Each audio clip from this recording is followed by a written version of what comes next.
गीतांजलि का असली चेहरा सबके सामने आ गया है। दरअसल ये सब कुछ न सिर्फ उसने अरमान को पाने के लिए बल्कि उसका बिजनेस हड़पने के लिए भी किया था। उसी ने मिलाया है अंशुमन के कॉफी के ग्लास में वो सब्सटेंस जिसकी वजह से अंशुमन को हार्ट अटैक आ गया था। सीरियल ये रिश्ता क्या कहलाता है का आने वाला एपिसोड काफी धमाकेदार है, क्योंकि अब यहाँ पर गीतांजलि की एंट्री हो गई है और अब वो सारी प्लानिंग करना शुरू कर देती है पोदार हाउस में रहकर, जिसके बाद उसने अरमान का सारा बिजनेस अंशुमन के बिजनेस के साथ हड़प लेगी। क्योंकि अभीरा अनकॉन्शियस है, उसे होश नहीं है, लेकिन फिर भी वो अपने आप की बेगुनाही साबित करने के लिए जेल में खुद को लॉयर के रूप में प्रेजेंट करने वाली होती है।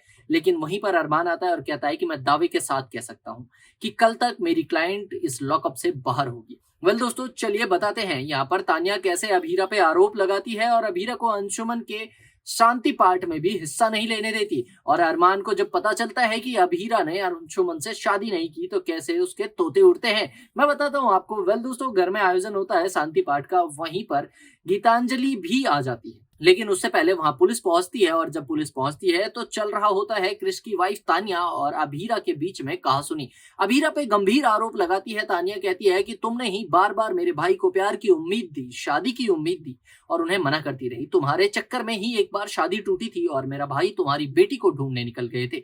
उसके बाद तुम्हारे ही कहने पर वो दोबारा शादी के लिए तैयार हुए और मुझे पूरा यकीन है कि तुमने ही कुछ ऐसा किया होगा जिसकी वजह से मेरे भैया ने ये शादी तोड़ी और उसके बाद उन्हें हार्ट अटैक आ गया। क्रिश पूरा फायदा उठाता है इस सिचुएशन का और वो अभीरा पे कई सारे आरोप लगाता है, जिसके बाद पुलिस अभीरा को अरेस्ट करती है। और फिर मनोज जी अभीरा के लॉयर बनना चाहते हैं, जिसे क्रिश रोकता है ये कहकर कि आप मेरे फर्म में एक एम्प्लॉय है और मेरा फर्म एक कातिल के लिए नहीं लड़ेगा, वो भी एक ऐसे बिजनेसमैन जो इस शहर के सबसे बड़े बिजनेसमैन थे। अंजुमन के कातिल के जुर्म में अभीरा को जेल तो होकर रहेगी। तभी अरमान वहां पर कहता है कि मैं वो सब कुछ करूंगा अभीरा की जिंदगी को बचाने के लिए जो जरूरी है, क्योंकि अभीरा जान चुका है कि ये सब कुछ प्लानिंग किसी और ने नहीं, गीतांजलि ने सिर्फ और सिर्फ अभीरा को अरमान से दूर हटाने के लिए किया था और अरमान को पाने के लिए किया था।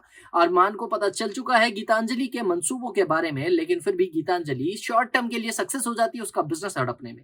जल्दी ही अरमान गीतांजलि को उसकी असली औकात दिखाएगा, छोड़कर पहुंचेगा अभीरा के पास, दोनों होंगे एक साथ और शुरू होगी एक नई कहानी। दोस्तों, कितना एक्साइटेड हैं आप इस ट्रैक के लिए कमेंट बॉक्स में लिखकर बताएं और ऐसे ही धमाकेदार ट्विस्ट को जानते रहने के लिए चैनल को भी सब्सक्राइब करें। मिलते हैं अगली वीडियो में।